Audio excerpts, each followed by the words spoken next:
Israel के प्रधानमंत्री Benjamin Netanyahu अब चौतरफा घिर गए हैं। उनके खिलाफ इजराइल में तो प्रदर्शन हो ही रहे हैं, दुनिया के बाकी देशों में भी उनके खिलाफ जबरदस्त आवाज उठ रही है। कई देशों में युद्ध रोकने और बंधक बनाए लोगों को रिहा करने की मांग लेकर जबरदस्त प्रदर्शन किया गया है। ये रिपोर्ट देखिए।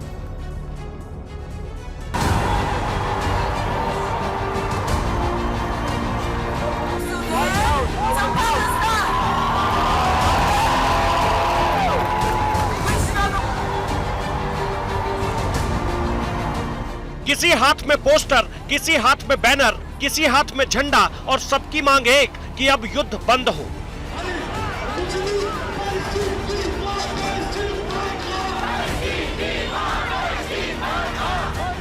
गाजा में कत्ल की कहानी पर रोक लगे, हिंसा को रोका जाए, ये विरोध है इजराइल के प्रधानमंत्री नेतन्याहू का, ये विरोध है इजराइल के सत्ता का।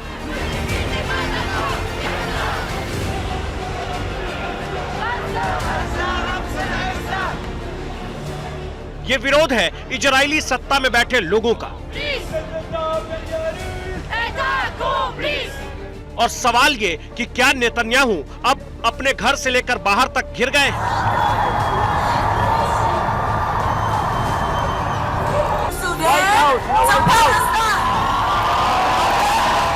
नेतन्याहू अपने घर में तो विरोध झेल ही रहे हैं, दुनिया के बाकी देशों में भी इजराइल हमास युद्ध के खिलाफ प्रदर्शन का सिलसिला जारी है।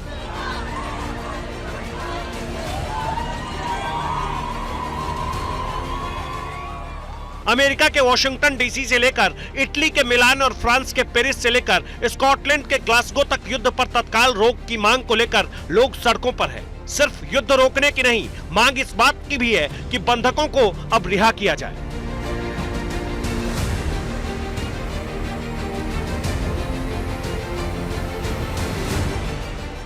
नेतन्याहू के खिलाफ यह आवाज अब इतनी मुखर हो गई है कि एक सर्वे के आधार पर दावा किया जा रहा है कि 76% इजरायली चाहते हैं कि नेतन्याहू को इस्तीफा दे देना चाहिए।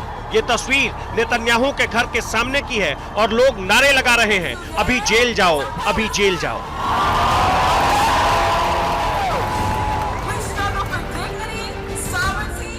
सिर्फ इजराइल में ही नहीं, विरोध के ये स्वर दुनिया के कई देशों में सुनाई पड़ने लगे हैं।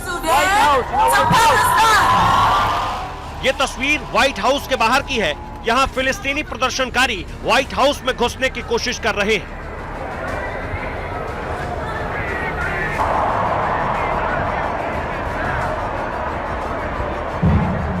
अमेरिका के बाद इटली की तस्वीर देखिए। मिलान शहर में क्या बच्चे, क्या बूढ़े, क्या महिलाएं सब सड़कों पर उतरे और एक साथ मांग की जल्द से जल्द युद्ध बंद हो। पेरिस में भी एक साथ हजारों लोग इजराइल के खिलाफ प्रदर्शन में शामिल हुए और फौरन युद्ध को रोकने की मांग करते हुए दिखे। स्कॉटलैंड में भी लोगों ने फिलिस्तीन के समर्थन में प्रदर्शन किया, हाथों में फिलिस्तीन का झंडा और बैनर लेकर करीब 4 किलोमीटर तक मार्च किया।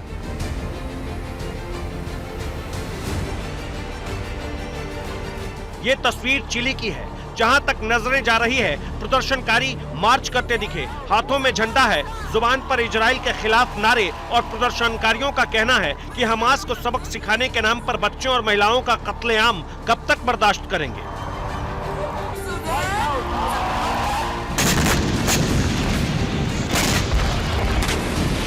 पिछले महीने की 7 तारीख को ये युद्ध शुरू हुआ था, जो अभी भी जारी है। हजारों लोगों की मौत और बर्बादी के बाद अब नेतन्याहू अपने घर से लेकर बाहर तक घिर गए हैं। सवाल ये कि क्या नेतन्याहू के खिलाफ जो प्रदर्शन जारी है, उसका असर उनकी गद्दी पर भी पड़ेगा?